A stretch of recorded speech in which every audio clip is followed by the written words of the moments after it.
also seen some reporting about the potentiality for in-person discussions again.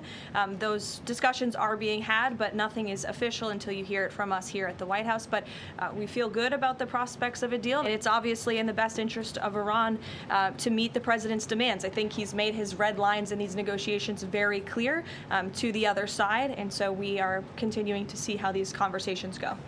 And the White House sounding optimistic on the chances for a deal to end the war in Iran. Press Secretary Caroline Leavitt saying a potential second round of talks would likely be held in Pakistan. Brian Hook is a former U.S. Special Representative for Iran, and you've negotiated against the Iranians before, including some of these folks. So the White House says they are hopeful. Is there reason for hope? Dana, I think there is reason for hope, and that's largely because the diplomats have been supported by first military pressure with the military campaign that ran over a month. Now, this conflict has entered an entirely new phase, which is now being described as economic fury. And that's really the successor to the maximum pressure campaign that was in President Trump's first term. I think this is tactically very smart. And that's because it comes at a time when the Iranian economy is on the precipice of economic collapse. Just consider some of these stats. Inflation in Iran is some of the highest in the world. It's running at around 50%. The currency has lost almost all of its value, and growth is at zero. The Iranian regime relies entirely on oil revenue to pay its military and to pay its government and to subsidize its people. Those oil sales generate $140 million in revenue per day. That's over. This economic blockade of Iran is creating a massive cash crunch for a government that relies entirely on cash. So when their diplomats go to the negotiating table, they're coming to it from a position of weakness. And our diplomats are coming to it from a position of strength. Right. So last week when they were there, J.D. Vance said, okay, here are the red lines that President Trump has. They couldn't get to an agreement. No, so now you have even just 5 days of a blockade, and the Americans have a stronger hand to play. Will the Iranians be able to actually say yes or no? I understand that last week it was that they had to go back and ask. Will somebody be actually able to make a decision if they go back to Pakistan? Otherwise, is it worth going?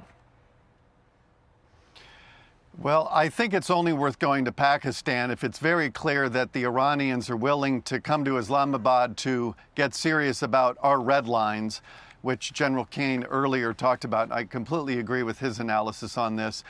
We now have the leverage to get the deal that we've always wanted, the deal that has eluded Presidents Obama and Biden.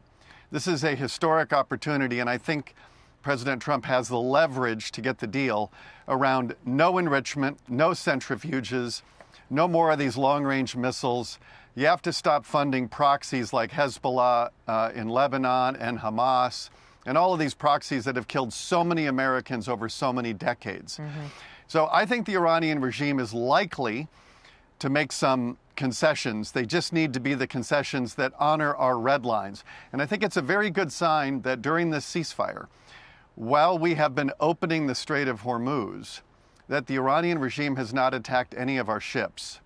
And that seems to me like they are trying to create good conditions to negotiate something with the United States. Understood. And at the same time, Brian, just quickly, President Trump put this on his Truth Social about Israel and Lebanon, about the talks that we hosted this week at the State Department, trying to get a little breathing room between Israel and Lebanon. It has been a long time since the two leaders have spoken, like 34 years. It will happen tomorrow. So that took place. Here's what the Israeli Prime Minister said about continuing Hezbollah strikes. Our forces are continuing to strike Hezbollah. Concurrently, we are conducting negotiations with Lebanon. These negotiations have not taken place for over 40 years. There are two central goals. First, the disarming of Hezbollah, and second, a sustainable peace. Does the current government of Lebanon want to rid itself of Hezbollah? Dana, I think it very much does. And these talks are historic. They haven't happened in decades. That's because Israel has never had a counterparty to sit down at the table with. The government of Lebanon doesn't control its own security, and it doesn't control its own borders. think about it this way. Hezbollah is Iran's army in Lebanon, and it's been there since 1982. And before al-Qaeda, no terrorist organization killed more Americans in the world than Hezbollah.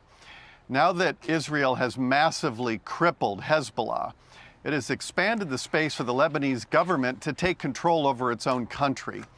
And that's why Netanyahu is now, yesterday or the day before, they sat down at the State Department, the government of Lebanon and Israel, to talk about how do we together get rid of this terrorist army, Iran's army, in Lebanon and on Israel's northern border. So interesting. Brian Hook, thank you for being on the show. We love having you on Newsroom.